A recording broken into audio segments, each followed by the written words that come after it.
북한의 움직임을 꿰뚫는 통찰력, 최경희의 북한과 동북아 시작하겠습니다. 네, 오늘은 조금 좀 아카데믹할 수도 있는데 북한이 가진 핵무기, 이 핵에 대한 우리 사회의 올바른 이해를 돕는 시간을 한번 마련해 봤습니다. 장마가 길게 가고 있는데 네. 혹시 뭐 장마 피해는, 비 피해는 없으셨습니까?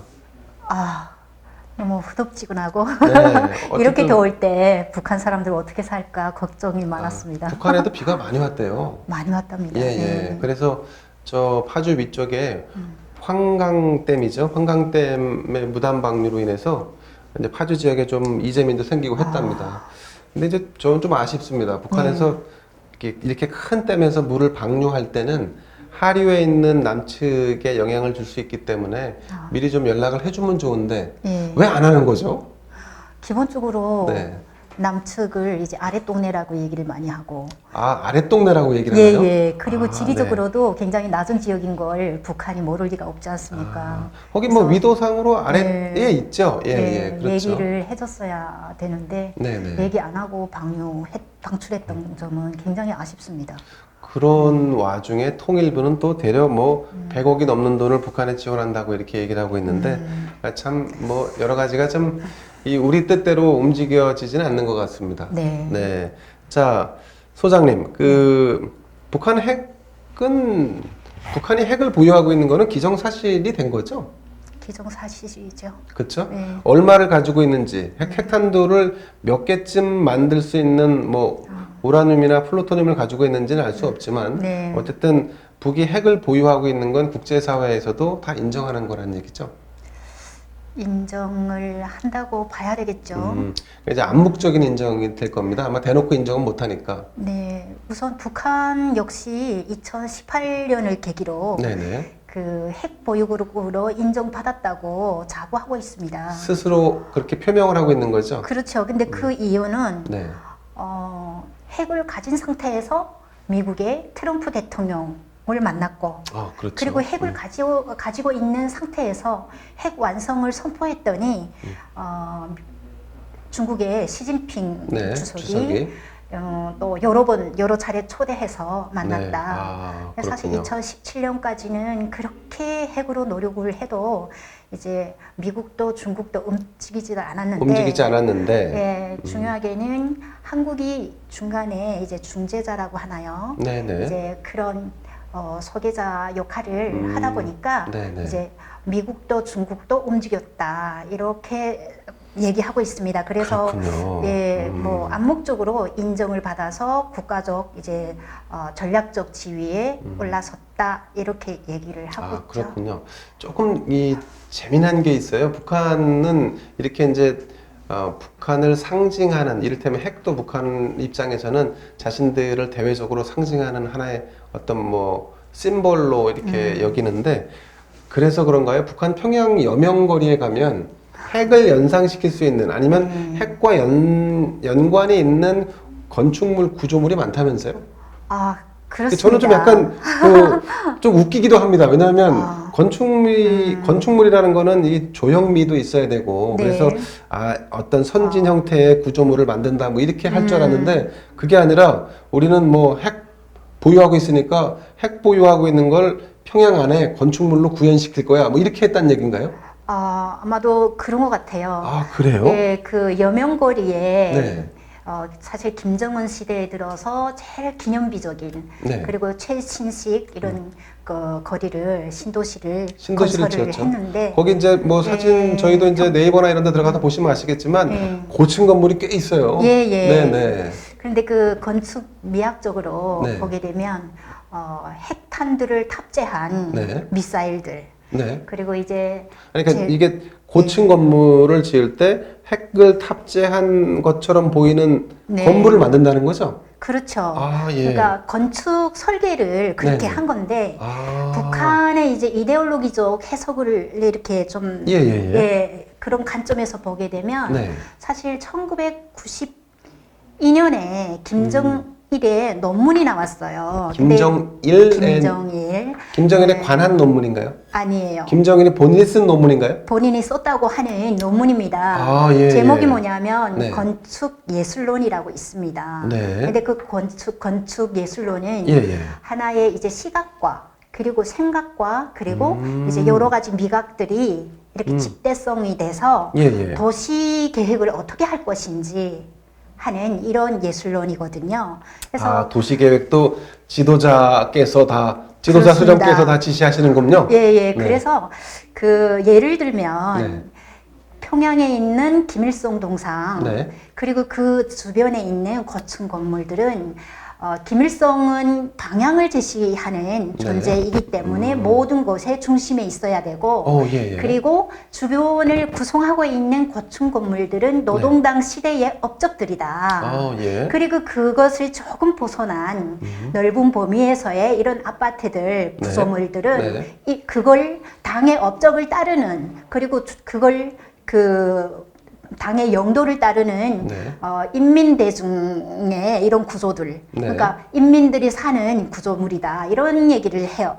그리고 또 그러니까 다른 말을 하면은 북한의 정치 체제라고 얘기하는 수룡당 대중의 이런 구조를 갖다가 논리화한 이런 논문인데. 그게 이제 뭐 이념적으로 뭐 교육적으로 그렇게 할 수 있으나 아니 굳이나 건물도 그렇게 지어야 됩니까? 그런데 참 아이러니하게도 우리도 간간히 접하지 않습니까? 정치는 이렇게 예술적 무대의 연기다고 얘기를 합니다. 그래서 우리 보통 이제 그 인간은 사회적 구조를 무대라고 할 때 그 어떠한 역할을 맡아서 연기를 하냐 이런 부분들은 그 사람의 생활 패턴을 만들어가고 사고 방식 만들어가는데 굉장히 영향을 많이 주죠. 절대적 영향을 주죠. 절대적입니다. 그래서 이제 그 평양의 중심부에서 사는 사람이나 그 다음에 당의 업적으로 뭐 일컬어지는 이런 고층 건물과 그다음 그 주변부에서 사는 사람들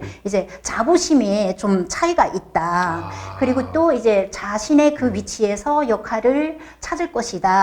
이런 것들이 기대되는 바이고 그래서 논문을 그런 구조로 이제 굉장히 정당화합니다. 정치 체제를. 그리고 예를 들면 또 그 함경북도 청진 같은 경우는 지방이지 않습니까? 그냥 모든 지역들 그리고 모든 이제 그 뭐 동 뭐 이 정도의 지역 작은 마을 단위 그렇죠. 작은데도 이제 그 공공으로 사용할 수 있는 선전실 아니면 뭐 영화관 또 그런 이제 극장 이런 부분들에도 항상 이제 그 2층으로 돼 있는 관객석에 수령님의 자리를 김일성 수령님의 자리를 항상 계시든 안 계시든 만들어 놔야 된다. 비워놓더라도 일단 자리는 만들어 놓는다. 항상 함께 계신다는 생각을 하도록 그렇게 해서 이제 북한의 모든 지역에 이런 구조물에는 그런 선동의 이런 의미가 굉장히 많이 들어가 있습니다.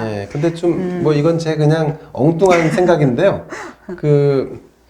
뭐 핵과 관련된 뭐 로켓이라든가 뭐 이런 거를 이제 형상화해서 건물을 짓는다고 하니까 그러면 나중에는 전차 아니면은 뭐 잠수함 뭐 이런 모양으로도 집을 지을 수도 있나요? 그렇진 않겠죠? 가능하지 않을까. 그것이 정치적 의미가 얼마만큼 정치적 가치가 있냐에 따라서 아마도 가능할 수도 있고 아닐 수도 있겠죠. 참 엉뚱한 상상을 해봤는데 진짜 북한에서 예를 들어서 그런 무슨 뭐 장갑차 모양의 집이 나온다 그러면 전 세계의 조롱거리가 되지 않을까 하는 생각도 잠시 해봅니다. 북한에서 이 핵무기라는 것이 갖는 의미는 뭐라고 얘기할 수 있을까요? 우리가 지금 그 대한민국 사회에 사는 일반 국민들이 바라볼 때 핵은 그저 위험하고 위협적인 것, 뭐 이런 거일 텐데 북한에서는 이 핵을 바라보는 시각이 우리하고 좀 다르죠? 다를 겁니다. 물론 이제 핵의 그 필요성은 시대별로 이렇게 달리 변화돼 왔어요.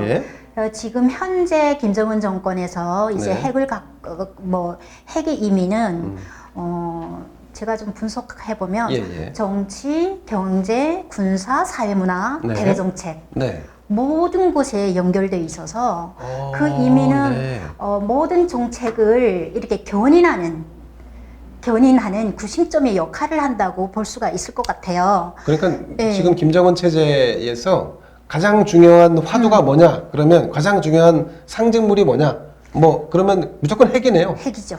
아, 예. 그래, 특히, 그런데 그것도 예. 모르고 우리 정부는 그걸 핵을 포기하라고 하면 김정은이 아. 체제를 포기하라는 얘기랑 똑같은 거 아니에요? 제가 봤을 때는 굉장히 어려울 것 같습니다. 그러니까 거의 불가능에 가까운 얘기 같습니다. 왜냐하면 지금 현재 핵이 갖는 의미는 북한의 거의 모든 것인데 맞습니다. 모든 것과 연관돼 있는데 네네. 당신들한테 그거 포기하라. 그러니까 애초에 우리 대한민국 정부가 북한을 다룰 때 접근 전략이 좀 뭐 잘못돼 있을 수도 있겠다는 생각이 들어요. 그렇죠. 그렇게도 보이는데 네네. 그나마 정말 핵을 포기하라고 당당하게 말할 수 있는 네. 그런 입장인지 모르겠습니다. 왜냐하면 우리가 핵 사실은- 문제 해결은 언제부턴가 우리가 얘기를 안 하고 네. 미국의 몫으로 그렇죠. 이 공처럼 넘어갔던 네. 것 같아요. 그러니까 북한도 너희들하고 한국 정부하고 얘기할 문제 아니야. 우리는 이건 북한이나 아니면 중국하고 얘기해야 될 문제야. 그럽니다. 이렇게 판단하게끔 됐어요. 지금 네. 상황이. 하지만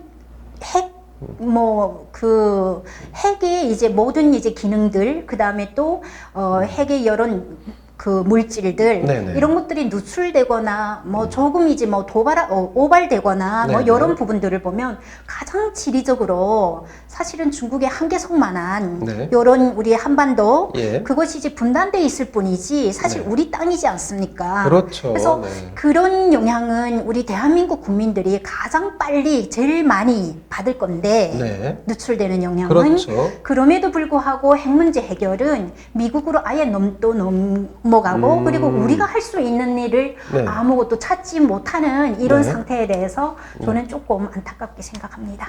자, 그 말씀하신 대로 언제부턴가 우리 정부가 북한을 상대로 해서 핵을 폐기하라는 요구를 더 이상 하지 않고 있습니다. 자, 이런 상황에서 우리가 남북 관계 개선을 위한 그 어떤 일을 할지라도 한반도의 위협은 사라지지 않기 때문에 현재 그 문재인 정권이 하고 있는 혹은 뭐 이인영 통일부 장관이 하고 있는 대북 유화 정책은 그 사실은 큰 의미가 없다고 봐요. 의미를 부여한다면 그들의 또 의미가 있을 거고 예, 예. 그리고 또 저희가 이제 또 분석해 보면 네. 의미가 없는 경우가 굉장히 많은데 예예. 그래도 이제 우선순위가 있고 문제 해결에서 네. 근본적인 문제 해결책이 있고 그리고 좀 가장 빨리 할 수 있는 해결책이 있을 예. 텐데 그렇죠.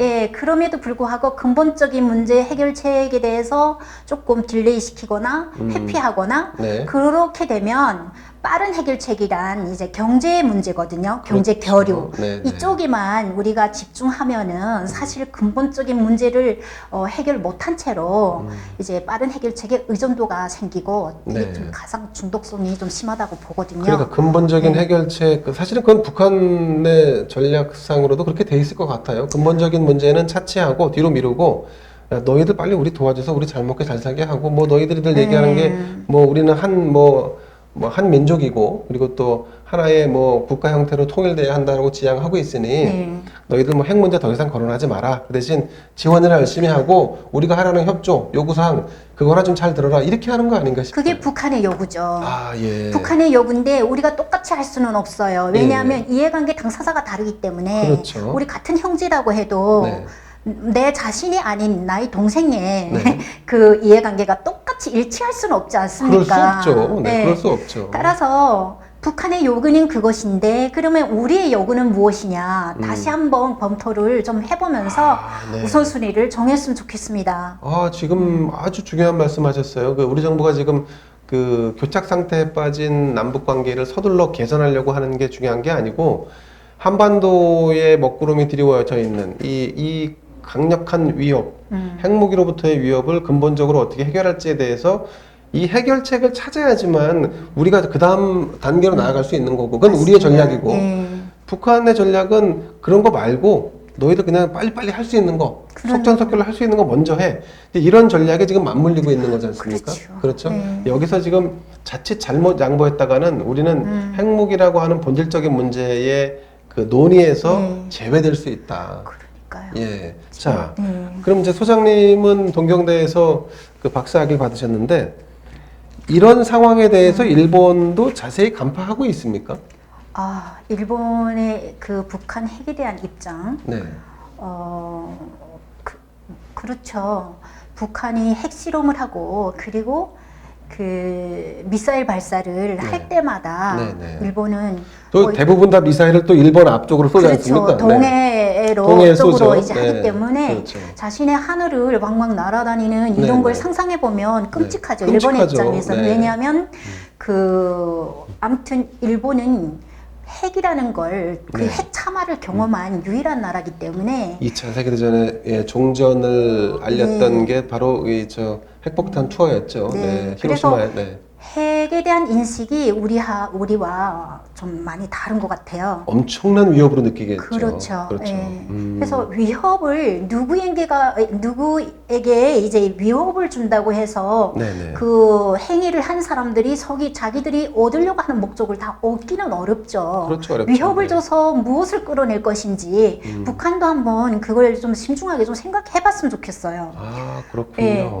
그래서 저는 이제 오늘 북한이 그 핵무력 핵을 뭐 얼마 전에는 김정은이 이제 잠깐만요. 말씀 중에 이러면 되지만 우리는 핵무기라고 하는데 북한은 단어를 핵무력이라고 하잖아요. 그렇죠. 핵 자체가 힘이라고 보는 건가요?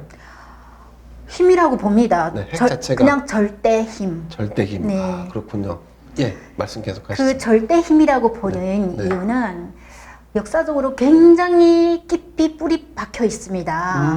왜냐하면 핵을 보고 있는 3대 통치자들의 시각에서 비롯된 건데 3대라고 하면 김일성, 김정일, 김정은 이렇게 내려오는 이 3대 말씀하시는 거죠? 그렇습니다.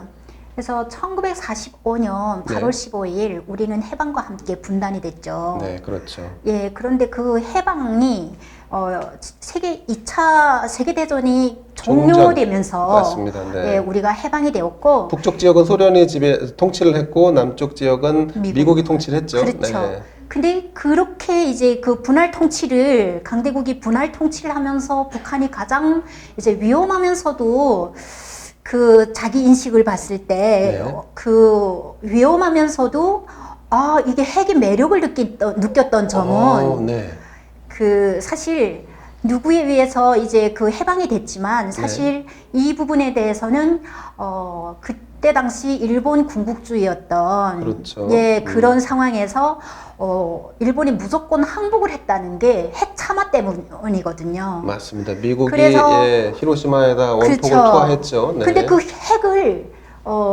갖고 있는 미국이 남한을 점령했다. 이 부분에 대해서는 위협을 느끼면서도 역으로 남쪽에 지금 현재 이 도움을 주고 있는 절대적 우방인 미국이 핵을 가지고 있고 여기가 미국이 이 한국과 뭔가 같이 움직이는 자체를 그냥 하나의 동일체로 위협이라고 보는군요. 불쾌하죠. 그래 하면서도 또 한편으로는 핵의 큰 혜택이라고 생각한 점도 있어요. 그건 뭐냐면 사실 우리 한국의 이제 초대 대통령으로 오신 이제 그 이승만 대통령. 정말 정치학 박사시지 않습니까? 이승만 전 대통령이시죠? 박사시잖아요. 정치학 박사. 그래서 미국에서 박사를 받고 이제 일단 미국에 의해서 뭐 한국에 오셨다고 해도 김일성과 비교했을 때 김일성은 소련에 의해서 왔고 그래서 두 통치자들을 비교해 봤을 때 사실은 박사와 중학교 중퇴생이거든요. 엄청난 학력 차이가 나는군요. 그런 부분이 있었고 그리고 또 특히 그 소련의 88 요단에서 군대로서 이제 활동하다가 들어왔던 군인으로서 그런 부분도 있었고 그래서 여러 가지 있는데 이런 중학교 중퇴생이 그 정권의 중심에서 소련의 보호를 받을 수 있었던 기회도 역시 그 핵이었어요. 왜냐하면 핵으로 그 일본군이 무조건 항복을 했기 때문에 예, 무조건 이런 항복했죠. 기회가 생겼던 거죠. 네. 그래서 그때 당시 어딘가는 지식인들은 거의 이제 그 핵에 대한 두려움, 절대병기 이것에 대해서 지금 저희들보다 훨씬 더 민감했던 시기였습니다. 일종의 로망 같은 게 생겼겠네요. 정말 굉장히 네. 그렇죠. 네. 그래서 김일성의 입장에서는 군인이었던 데다가 네, 네. 통치하면서 아 중학교 중퇴생이었는데 네. 어떻게 내가 대통령의 위치에서 통치를 하고 있냐 아, 이렇게 예. 보면 네. 그 핵이 가져다준 하나의 기회라고 생각을 했던 것 같아요. 그렇군요. 그래서 솔직히 이제 46년에도 이제 미국의 그 원자 폭탄에 대한 발언을 하고 아, 예. 그리고 김일성 조작집을 보게 되면 그때 그 원자 폭탄에 대한 인식이 있었다는 얘기죠. 그래서 예. 그 이후에 6.25 전쟁 때 사실은 폭탄 원자탄을 갖고 그때 당시는 원자탄이라고 예, 하는데 예, 예, 핵을 예. 그래서 그걸 갖고 있는 미국이 그 사실 미군도 철수하고 근데 에치슨 라인을 이렇게 그렸는데 네, 네. 그거는 이제 한반도를 배제하는 안보 라인이었죠. 아, 그렇죠, 그래서 그렇죠. 네. 미군이 철수한 데다가 남한에는 아무것도 외국군이 없고 이런 상황이었기 때문에 6.25 전쟁을 이제 일으켰다고 저는 네. 분석을 하고 있습니다. 예, 예. 그런데 1950년 그 엄청 이제 전쟁이 일어나서 가열차게 막 이렇게 서로 서로 죽고 죽이는 네, 네. 그런 상황에서 메가더 장군이 네, 네. 인천에 멋지게 상륙작전을 성공시켰죠. 네. 그렇죠. 네. 그래서 핵을 사용하겠다 이런 얘기를 했어요. 메가더가. 그렇죠. 그래서 김일성은 깜짝 놀랐겠네요. 너무나도 그거는 이제 네. 아까 제가 말씀드렸던 이런 인식을 갖고 있는 두려움. 이런 네, 이런 거죠. 통치자의 공포. 입장에서는 너무 놀랐던 것 같아요. 그래서 이 얘기를 엄청 계속합니다.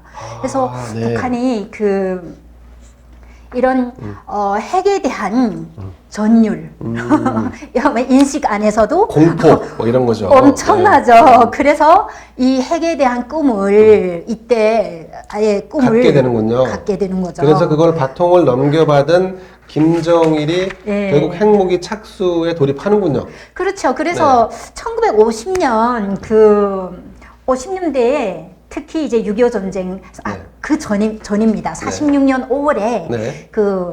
북한에 이제 월북한 도상록이라는 네. 서울대 교수가 있었어요. 서울대 교수가 그때 46년 46년에 5월에 월북을 하셨군요. 네, 이분이 그 전공은 그 핵 물리학이거든요. 아, 예, 근데 예, 그때는 핵이란 말 안 썼으니까 그냥 물리학 전공이었어요. 예, 예. 근데 이 사람을 갖다가 김일성 종합대학 교수로 임명하고 아, 예, 예. 예, 그리 뭐 이렇게 하면서 거의 이제 관심을 그러니까 6.25 전쟁 전에 관심이 있었고 6.25 전쟁에서 이제 굉장히 탄력받았다. 아, 그렇군요. 저는 분석을 그렇게 하고 있습니다. 자, 그러면 거기서 네. 바통을 넘겨받은 김정일은 핵폭탄을 만들 때 필요한 재원 네. 혹은 뭐 자재 예. 이런 것을 어떻게 수급했죠 그때는? 예. 우선 그러면 먼저 네. 그 김정일 왜냐하면 재원을 마련하기 위해서는 네. 논리적으로 네. 설득력이 있어야 돼요. 예, 예. 왜냐하면 아무리 독재자라고 해도 내 주머니 돈을 갖다가 팡팡 쓰면서 이제 인민에게 설득 안 하면 네, 굉장히 어렵거든요. 네, 네. 그래서 이게 재원 마련을 했지만 이걸 쓰기 위해서는 설득하고 있는데 일단은 85년에 NPT에도 가입을 했고 예, 여러 예. 가지 네. 이제 관리를 받아야 될 상황이지만 나중에 탈퇴했지만, 네. 예, 뭐 못했죠. 근데 네. 김정일 시대에 들어오면은 기본적으로 94년에 그 제네바 합의가 이루어지고 네네. 뭐 김일성이 사망하면서 바로 제네바 합의가 이루어졌고 그다음에 이제 이 개발을 포기하겠다는 조건으로 이제 경수로 건설도 해주겠다 맞습니다. 합니다. 예. 그 다음에 또 중요한 거는 1차 핵위기 네. 이때 그 미국의 이제 카터 대통령이 북한도 방문하고 물론 네, 그때는 네. 김일성을 만났죠. 네. 그래서 아무튼 여러 가지 이렇게 보면서 이게 핵 때문에 우리가 경수로도 건설을 받아서 이렇게 전력을 공급받을 수 있겠구나 이런 것들을 이제 어진간한 지식인들은 좀 느꼈을 것이고 예, 그리고 이제 그 경수로 건설이라는 게 함경남도 이제 인민들이 사는 그 지역에 있어요. 물론 이제 그 반경 몇 미터 뭐 이 안에는 접근하기 어렵긴 하지만 그래도 경수로 건설이라는 걸 많이 알거든요. 그래서 이게 핵이라는 거는 전력과 연관돼 있구나 이런 것들은 알고 있죠. 근데 이것을 하기 위해서는 이제 굉장히 핵무력의 정당성을 얘기를 합니다. 근데 그 정당성이 포커스가 거의 그 국방, 방위력, 그 다음에 미국이 우리를 지금 침략하고 있다. 침략하려고 하고 있다. 많은 이제 시도를 하고 있다. 이렇게 하면서 방위력 강화에 초점을 맞춰요. 이제 이렇게 침략을 막기 위해서는 핵을 개발해야 된다 이런 얘기를 하거든요. 그렇군요. 예, 근데 물론 이제 2006년에 들어오면은 핵 개발 그 핵실험을 뭐 1차 핵실험을 실행하지만 그래서 그때 논리는 이제 확실히 방위력 이렇게 국가를 방위하기 위한 것에 이제 인민들에게 공감대를 얻었습니다.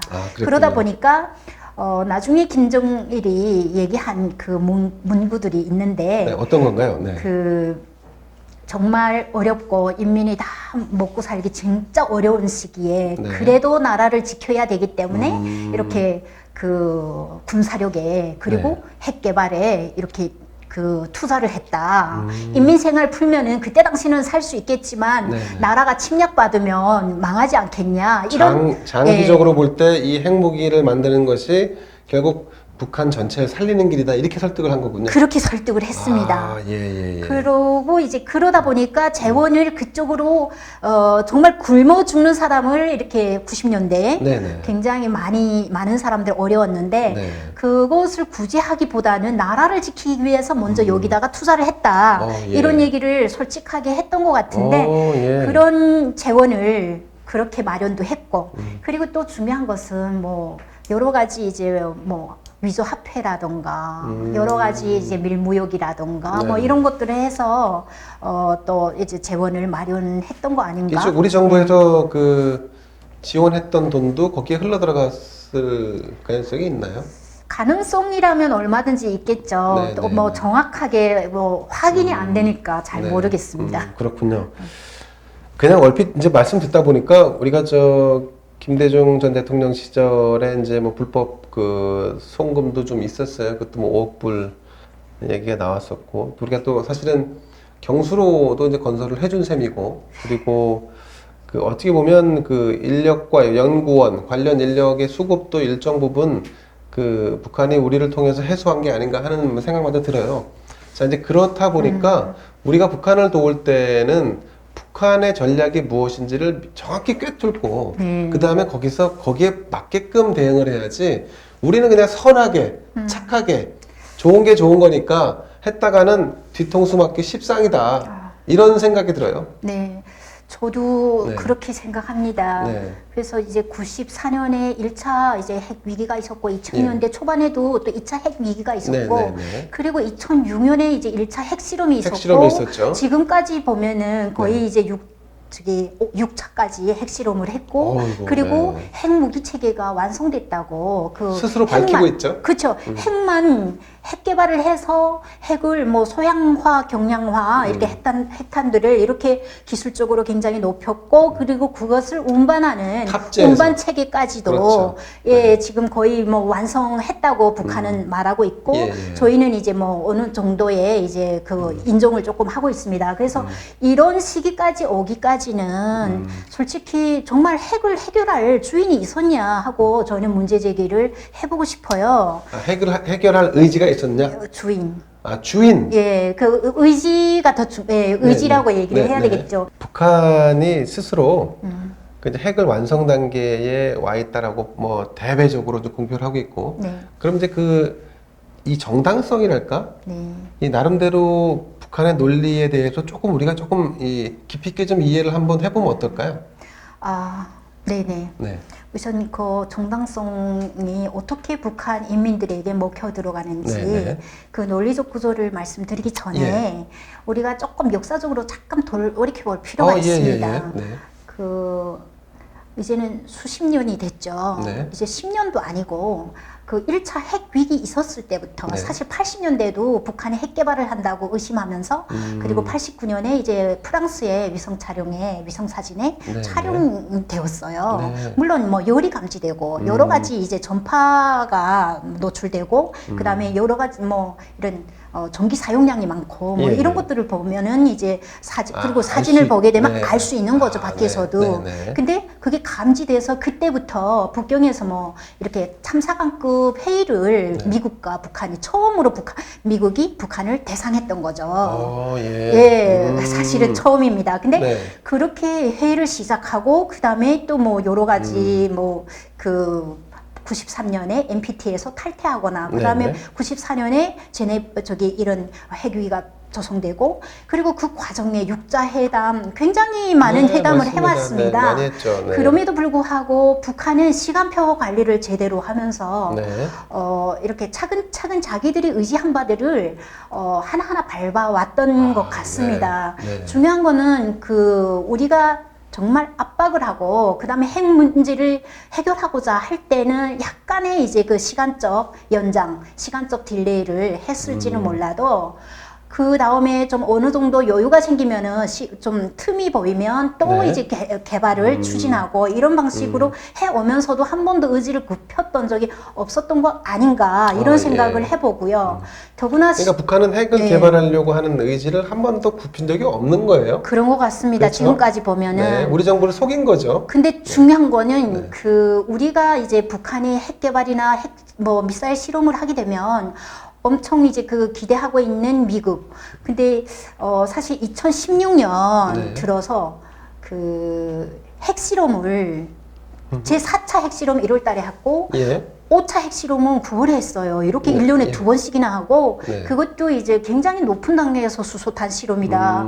또 이제 핵탄두 소형화, 경량화 예, 뭐 예. 이런 실험이다. 뭐 이렇게를 하는데 그런데 이제 오바마 정부 이기에 들어서서 예. 2016년 바로 이제 4차 핵실험 직후에 네.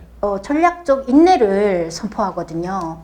그래서 저는 지금까지 연구하면서 전략적 인내가 도대체 시간을 주자는 의도는 아니었겠지만 결과적으로 결과적으로는 시간을 준 셈이 됐죠. 그렇게 해석하는 외에 또 다른 해석을 만들 수가 없습니다. 더 할 수가 없거든요. 네네. 그래서 저 사실은 이제 북한의 핵 개발, 핵 완성에 대해서는 주변국들, 우리 한국뿐만 아니라 주변국들이 책임이 모두 이렇게 크지 않나. 이렇게 좀 문제 제기해 보면서 저는 우리 정부의 문제가 제일 컸다고 생각합니다. 크죠. 네. 핵을 개발하거나 이런 위험성이 조성되면요, 네. 우리가 할 일을 찾지를 못하는 것 같아요. 그래서 이제 외부에서 문제 해결해 주기를 원하거나 네네. 아니면 그걸 한쪽 눈을 막고 그냥 회피하고 그 간단한 방법으로만 해결하거나 네. 지금 양측이 다 이런 방법을 이렇게 선택했던 것 같은데, 그렇군요. 네. 예, 참 안타깝습니다.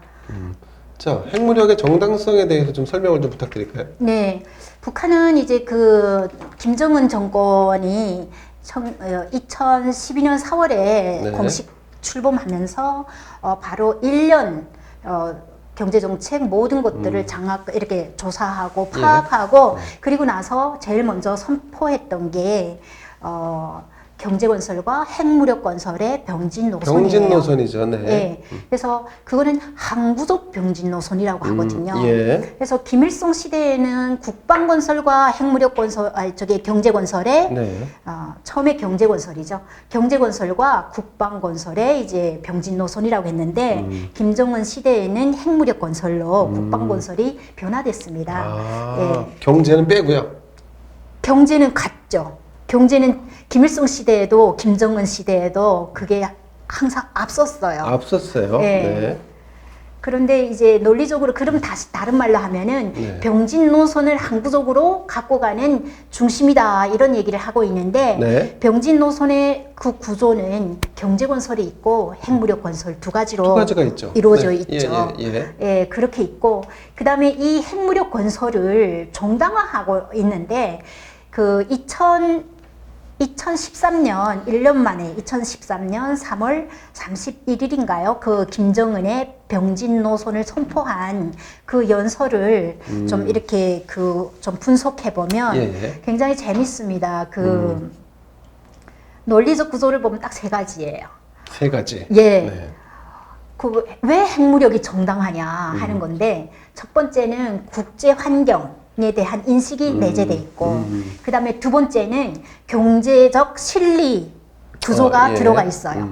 그 다음에 세 번째 이것이 가장 중요한데 김정은의 권위를 받쳐줄 수 있는 강력한 수단이라는 인식이 있습니다. 그래서 여기서 참고로 북한에서 이제 우리는 권위라고 하면은 예. 이제 전문가들 뭐 그렇죠. 전문적 뭐, 예, 권위 이런 맞습니다. 것들 얘기하지 네. 않습니까? 네, 네. 북한에서는 권위라고 하면은 그 위대성이라고 북한에서는 얘기를 합니다. 위대함. 예. 아. 그래도 위대한 수령 뭐 이런 예, 얘기하지 예, 않습니까? 예, 예. 근데 그 위대성을 그 호칭하는 거는 네. 수령과 용도자뿐이에요. 예, 음. 그래서 김정은의 권위를 받쳐주는 수단이다 한다면 예를 들면은 사실 권력이라는 권력 행사보다 더 큰 것이 권위에 의한 권력 행사기 때문에 권위가 훨씬 더 크고 뿌리 깊어진다. 아, 그렇군요. 예, 정신세계거든요. 그것을 말하는 건데 이제 핵이 김정은의 권위를 받쳐주는 수단이다. 이런 것들이 인식돼 있는 거죠.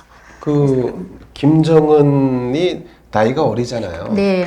나이가 어린데도 불구하고 이렇게 지금 그 체제, 김정은 체제, 북한 체제를 유지 관리하는 데 있어서 이런 그 내재되어 있는 철학적 어떤 접근이랄까 이런 거를 다 이해하고 있을까요? 그 우선은 권력에 대한 그 파악은 누구보다도 그 권력력 이런 네네. 부분들은 권력의 의지 네. 이런 부분들은 누구보다는 이제 좀 강할 강하다. 수밖에 없을 것 같습니다. 왜냐하면 그 제일 그 강한 통치자의 아들이었기 때문에 그렇죠. 가까이 있었던 아니면 좀 멀리 있었던 간에 그 나의 아버지가 통치자라는 이런 자각만 하더라도 네네. 그 권력의 의지가 이제 작용되기 때문에 네. 그리고 이제 그 아래 주변에 이제 그 네. 뭐 호위국이라든가 여러 또 간부급에서 보이부 뭐 이런데. 네. 간부급에서 이제 김정은을 또 뭐 높이 호칭한다든가 어릴 때부터 김정은뿐만 아니라 그 형제들. 네네. 그래서 이런 부분들을 보면은 권력의 의지는 굉장히 강할 수밖에 없다 이렇게 보여집니다. 자, 그 지난번에 한번 언급하셨었는데 김정철이라고 있습니다. 아, 네네. 네. 김정철이 김정은의 형이죠? 예, 예. 예. 김정철이 지금 역할을 하고 있나요? 뭐 역할을 한다는 얘기도 이제 간간히 뉴스를 통해서 조금 들어봤는데 네네. 저는 그건 뉴스를 통해서 들었을 뿐이고 역할을 정말 북한 체제를 유지하기 위해서는 수직적 구조를 강화해야 되는데 네네. 같은 반열에서 역할은 전혀 이제 할 수 없는 구조이죠. 그러니까 이제 김여성이 드러나 있는 상태이다 보니까 네네. 김정철인 경우는 정말 저변에서 정말 이렇게 수직적 구조로 보면은 가장 이제 아랫단에서 역할을 하거나 아니면 안 하거나 뭐 이런 구조가 그렇군요. 아닌가 싶습니다. 자, 이제 11월 달이 되면 미국 대통령 선거가 있고 트럼프가 재선이 되냐 안 되냐가 네. 중요한 문제 중에 하나입니다. 네. 근데 우리한테도 중요한데 북핵 문제, 대북 제재 문제, 또 남북 관계의 개선을 위해서 어찌됐건 미국의 도움이 좀 필요한 상황이에요. 네. 자, 근데 트럼프가 재선에 성공한다면 네. 북핵 문제 어떻게 굴러갈까요? 어렵네요. 네, 어렵나요? 하지만- 하지만 매우 중요한 문제입니다. 네. 네, 북한의 입장에서는 네. 트럼프가 재선에 성공하기를 엄청 간절히 바랄 것 같아요. 왜냐하면 김정은은 네. 트럼프의 재선을 원한다. 원합니다. 왜 그럴까요? 친구이기 때문에. 친구요? 예, 그리고 친서를 교환했던 네. 정말 유일한 지도자지 않습니까? 아니 그러면 문재인 대통령은요? 지난번에 말씀 좀 약간 드렸는데, 문재인 대통령하고도 친서를 주고받는 사이 아닌가요? 근데 그 숫자보다 아마 트럼프하고 네. 그 주고받았던 그 숫자, 그 횟수가 좀 더 있고, 그리고 아, 중요한 예. 거는 김정은은 이제 트럼프가 어떻게 하면은 국제적 지도자이기 때문에 트럼프는 네. 그 지위가 다르지 않습니까? 그래서 위상이 굉장히 다르죠. 그렇죠. 물론. 네. 네. 그리고 이제 트럼프 되기를 원하고 만약에 트럼프가 되는 경우 네. 솔직히 2018년 네. 트럼프가 원해서 그 다음에 만나주겠다. 그 전부터 김정은이 굉장히 많이 원했는데 네. 그럼에도 불구하고 계속 무시당했죠. 그거는 수십 년 네. 근본적으로 이제 한 번도 만나준 적이 없었던 것을 네. 네. 트럼프의 결정에 의해서 결단에 의해서 네. 그 김정은과 트럼프가 만났고 그러므로 해서 사실 김정은은 국제 정치 무대에 우뚝 서게 되는 계기가 됐던 맞습니다. 거죠. 네. 그래서 이렇게 보면은 북한의 입장에서는 트럼프가 주었던 이런 기회들, 네. 그것들이 굉장히 정치적 효과가 컸다고 판단을 할 거고. 그렇죠. 국제사회에서 네. 등장을 했고, 적어도 미국이라고 하는 세계 최강국과 나란히 앉아서 뭔가 의견을 교환하는 이 모습 자체가 주는 그 메시지가 있는 거죠. 굉장히 큽니다. 아, 네. 북한 국내의 네. 인민들에게도 주는 메시지가 크고 네. 국제적으로 주는 메시지도 컸고 그렇죠. 그리고 더 중요한 거는 중국이 만나줬던 거예요. 급해서. 아, 그렇군요. 네, 사실 그 전에도 2016년도인가요? 네네. 15년도 12월에 네네. 예술단이 중국으로 갔을 때 네. 김정은 이제 화면이 나오는 것을 중국에서 핵과 관련된 이런 내용들을 예술단이 이렇게 취급하면 안 된다 이래서 바로 예술단이 현송월이 이끌어왔던 예술단이 바로 돌아온 적 있잖아요. 아, 예, 맞습니다. 예, 네, 그런 네. 것처럼 중국은 굉장히 냉정했었죠. 아, 좀 무시하다가. 예, 네. 그런데 이제 그러다가 이제 트럼프가 갑자기- 만나주겠다 하니까 시진핑이 바로 만난 거예요. 아. 그러니까 만나주겠다 하니까 마지막으로 북한이 마지막 요청이다 하고 북경에 메시지를 던졌더니 바로 오라 하고 예. 만나기 시작해서 네. 무려 이제 2018년에는 김정은이 국제 정치 무대 제일 강대국인 중국과 미국 네. 사이에서 네. 정말 귀중한 존재로 이렇게 대접을 받았던 예, 그리고 예. 이제 한국도 마찬가지로 엄청 이제 그 친근감을 느낄 수 있었던 네. 이런 시기였기 때문에 그 모든 것의 원인은 이제 트럼프가 움직여 가지고 이제 할 수가 있었다 이렇게 인식하고 있기 때문에 아무튼 트럼프 되기를 원하는데 아마도 이런 우리가 이제 트럼프 되면은 이제 시각이 다 다릅니다만은 네네. 그래도 움직이고 흔들었던 이런 힘을 갖고 있는 트럼프가 이제 미국 대통령이 된다면 그 장점을 좀 살려서 이번에는 결과를 만들어내야 되지 않을까 결과라고 하는 이런 것, 생각을 결과라고 하는 것은 북한 입장에서는 제재를 해제하고 경제 발전, 그러니까 약간 아까 말씀드린 대로 병진 노선 중에 핵 무력은 완성이 됐으니까 경제를 부궁하게 끌고 가겠다라고 하는 이 부분에서 자신들의 요구를 만들어 가겠다는 거죠. 근데 북한이 그렇죠. 그 2019년 하노이 그 회담에서 회담에서, 엄청 네. 실패하고 네. 돌아왔지 않습니까? 네, 네. 그래서 김정은을 정말 보람 있게 하고 김정은의 통치적 이런 것들을 그러니까 인간성을 불돋아 준 것도 네, 네. 트럼프였고 네. 그다음에 엄청난 실패를 경험하게 한 것도 트럼프였습니다. 아, 그렇군요. 그래서 북한은 이럴수록 트럼프에게 좀 더 집착할 거예요. 그래서 트럼프의 행동이 어떻게 보면은 그때 이제 그 하노이 회담에서는 네. 사실 연변 플러스 알파를 포기하라 이런 요구를 했었는데 사실 연변은 한 부분이고 네네. 기본적인 알파가 사실 기본이에요. 그러니까 연변은 예전에 지었던 거지만 한지로 조금씩 밀려나면서 새로 개발했던 이런 지역들이 있기 때문에 네네. 그걸 이제 미국이 알고 내놓으라고 했던 것 같은데 근데 나중에 이제 논조를 조금 보게 되면 북한이 얼마든지 약간의 양보를 했더라면 좋았다 하는 후회도 조금 하는 것 같아요. 그래서 그렇군요. 이런 부분들을 조금씩 끌어내서 개발하면 북한의 양보를 약간 끌어내게 되면 한 번의 양보는 두 번, 세 번의 양보를 할 수 있죠. 할 수 네, 할수 있을 것 같습니다. 자, 그러면 그렇게 되면 어쨌든 미국 입장에서도 무언가 요구할 텐데 그런 요구에 핵무기는 포함이 안 될까요? 핵포기?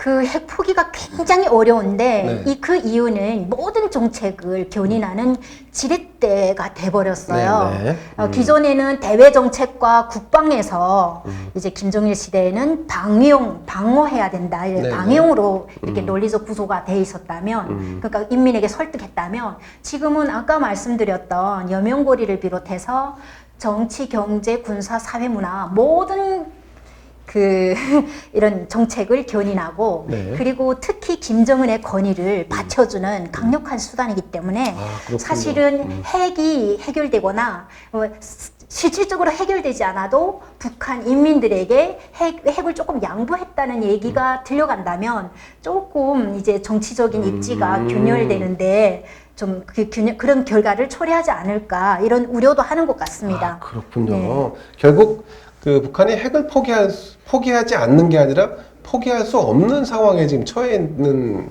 것으로 보입니다. 그렇게 보입니다. 네네. 자, 그렇다면 우리 정부도 좀 전략을 좀 수정할 필요가 있습니다. 지금과 같은 저자세라든가 아니면 퍼주기식으로 북한을 대해서는 더 이상 북한에게 얻을 수 있는 카드가 없다. 자, 그러면 이 우리 정부가 지금 국제사회가 취하고 있는 그 대북 북한 제재에서 약간 좀 이탈하려고 하는 모습을 보이는데 네. 그래서는 안 되겠네요. 그쵸. 사실 핵 문제 해결의 주인은 네. 대한민국입니다. 왜냐하면 그렇죠. 우리는 분단국이기 때문에 상대가 핵을 개발했는데 우리의 몫이 아니냐, 이런 우리의 몫이 아니다라는 생각은 굉장히 위험한 생각인 것 같고, 예. 그리고 특히 북한이 원하는 거는 그 비공식적 이제 핵 인정 네. 되는 국가들이 있지 않습니까? 예, 세계적으로. 예, 예. 파키스탄도 있고 파키스탄, 뭐 인도, 예. 이스라엘 이런 네, 국가들이거든요. 맞습니다. 네, 네. 근데 그 국가들과 우리의 다른 점이 있어요. 뭐가 뭐죠? 있냐면 네. 저희는 분단 국가입니다. 네. 예, 그래서 그리고 규모가 너무너무 작아요. 그렇죠. 그렇죠. 예, 그래서 이제 예를 들어서 2018년도 5월에 이제 그 길쭉은 핵시험장을 폐기했는데 예. 그 핵시험장하고 이제 서울과의 거리는 무려 4시간 정도 우리의 기준대로 한다면 네. 그런데 사실 부산과 서울 간의 이런 거리와 너무 같은 거리거든요. 그래서 내 땅에서 일어나는 이런 부분들을 우리가 어떤 상태의 관리가 되는지는 어느 정도 파악이 가능해야 된다고 보는데 그렇죠, 그냥 그렇죠. 남한테 밀어 맡기면 의도했던 안 했던 간에 북한이 이거 핵을 완성하는 시간을 왕창 주었던 것처럼 그렇죠. 앞으로 이게 누출되거나 관리가 안 되는 것도 우리가 아무것도 할 수 없는 이런 상황으로 갈 수 있는 위험성이 있습니다. 그렇군요. 네. 최경희 샌드 연구소 소장님과 함께한 북한과 동북아 오늘 주제는 이 북한 핵을 어떻게 바라볼 것인가 이 본질적 이해에 초점을 좀 맞춰봤는데요. 자, 현재로서는 우리 정부, 우리 국민들이 원하는 것처럼 북한이 핵을 포기하거나 포기할 수 없고 혹은 포기하기 어려운 상황에 놓여 있다 이렇게 보여집니다. 그래서 북한과 대화를 하거나 전략적인 어떤 협상을 할 때 이런 부분들 정부가 좀 유념을 좀 해야 될 것 같고요. 그리고 트럼프 대통령의 재선이 가능해진다면 그러면 이 북미 간의 새로운 어떤 해법을 찾는 시도가 좀 있을 것으로 또 예상이 좀 됩니다. 자, 오늘 본질을 꿰뚫는 통찰력으로 북한 핵 문제 관련된 설명을 해주신 이 최경희 소장님께 다시 한번 감사의 말씀드리겠습니다. 자, 고맙습니다. 감사합니다. 네. 자, 여러분 고맙습니다. 감사합니다.